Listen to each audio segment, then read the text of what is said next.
बिस्मिल्लाहिर्रहमानिर्रहीम। अस्सलाम वालेकुम व्यूवर्स, की हाल चाल थोड़ा ठीक हो। बेकरी स्टाइल हम चिकन कटलेट्स बनाएंगे जो कि बहुत ही परफेक्टली हम कढ़ाई में बनाएंगे। अक्सर हमें होता है कि जिस तरह उन्होंने फ्लफ़ी से बनाए होते हैं, बड़े बुरबुरे से और ज़रा भी इधर उधर बिखरे नहीं होते, तो वो कैसे करते हैं। आज की वीडियो में आपको टिप्स बताऊंगी और ये बताऊंगी कि किस तरह से आप जो है बेकरी से बेहतर घर पर तैयार कर सकते हैं। जल्दी से चैनल को सब्सक्राइब कर लीजिए और वीडियो को लाइक भी कर दीजिएगा। अच्छा, इसके लिए मैंने 1 पाव बोनलेस चिकन लिया है और एक बड़ा साइज़ का इसमें हम प्याज शामिल कर देंगे। अक्सर लोगों को होता है कि हम प्याज डालेंगे तो बिखरने लग जाएंगे कबाब, ऐसा बिल्कुल भी नहीं होगा। इसमें हम शामिल करेंगे 1 कप चना दाल। इसको मैंने तकरीबन 1 घंटा पहले भिगो के रखा था ताकि ये गलने में जल्दी आसानी से ये गल जाए, ठीक है। फिर इसमें हमने तकरीबन 3 से 4 कप के करीब जो है वो पानी ऐड किया था ताकि गलने में इसमें आसानी हो। नमक इसमें 1 टीस्पून या आप अपने जायके के हिसाब से ऐड कर लीजिए।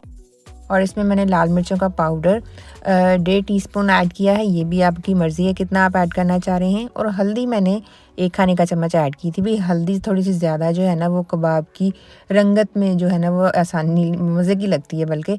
तो इसमें 1 मैंने खाने का चम्मच जो है ना लहसुन अदरक का पेस्ट डाल दिया है। खड़े मसालों में 3-4 लौंग, छोटा टुकड़ा दालचीनी का और 1 मोटी काली वाली जो इलायची है ना वो इसमें शामिल कर देंगे। भाई यकीन कीजिए इतनी खुशबू आती है ना इन खड़े मसालों से कबाब में, और इसका जो जायका है परफेक्टली बनाता है। 3 से 4 इसमें जो है हम गोल वाली लाल मिर्चें ऐड कर देंगे और इसमें हम 2 सब्ज़ मिर्चें भी ऐड करेंगे।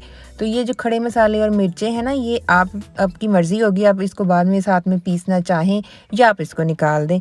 और साबुत जो है 1 खाने का चम्मच और साबुत ज़ीरा 1 खाने का चम्मच ऐड कर देंगे, क्योंकि ये जब हम साबुत शामिल करेंगे ना तो जब ये पिसेगा तो इसकी जो खुशबू है ना वो नेक्स्ट लेवल होगी।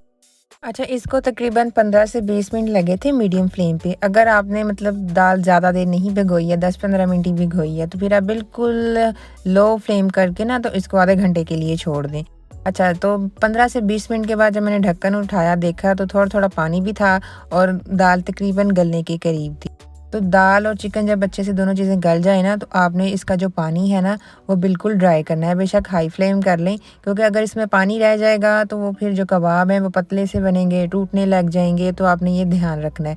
और जो दाल है ना उसको पूरा गलाना होता है, ये नहीं कि आपने इसका मैदा ही बना लेना है। गलाना पूरा इसलिए है ताकि आप अगर चॉपर में करना चाहें या कुंडी डंडे में तो वो आसानी से हो जाए। और बहुत हार्ड करेंगे तो फिर भी टिक्कियाँ आपकी नहीं जुड़ेंगी।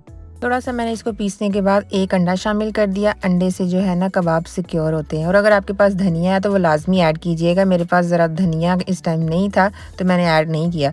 अच्छे से देखें किस तरह अच्छा इसका जो है ये मटेरियल इसका तैयार हो चुका है। अब आप जो है इसको ठंडा करने के लिए ज़रा छोड़ दें ताकि टिक्कियाँ आसानी से बन जाए। तो ठंडा करने के बाद मैंने इसकी टिक्कियाँ बनाई थी। तो देखें ज़बरदस्त से हमारे कबाब जो हैं वो तैयार हो गए हैं। नॉर्मल से मैंने साइज़ लिए, बहुत ज़्यादा भर भर के बड़े बड़े ना बनाइएगा, वो ना फिर तलने में भी मुश्किल होती है और खाने में भी वो मतलब इतना वो फिर टेस्ट नहीं लेके आते जितना कि ज़रा पतले कबाब लेकर आते हैं। तो बस अंडा लगा के इसको फ्राई कीजिए घी में। घी अच्छे से गर्म होना चाहिए, मीडियम फ्लेम आप रख लें और घी थोड़ा ज़्यादा डालें जिसमें कि आपकी टिक्कियाँ डिप हो जाएं। और फ़ौरन से पलटना बिल्कुल नहीं है, आपने तकरीबन डालने के 1 से 2 मिनट के बाद इसको पलटना शुरू करना है। तो ये 1 से 2 मिनट के अंदर ये जो है वो आपके कबाब तैयार भी हो जाते हैं, क्योंकि सारा कुछ तो पका हुआ होता है सिवाय इसके कि आपने जो अंडा लगा के इसको क्रिस्पी करना है। तो ये देखें अंदर से सॉफ्ट है, बाहर से क्रिस्पी क्रिस्पी इसका अंडा है। तो बड़ी ज़बरदस्त से जो है ना हमारे शामी कबाब तैयार हो गए हैं।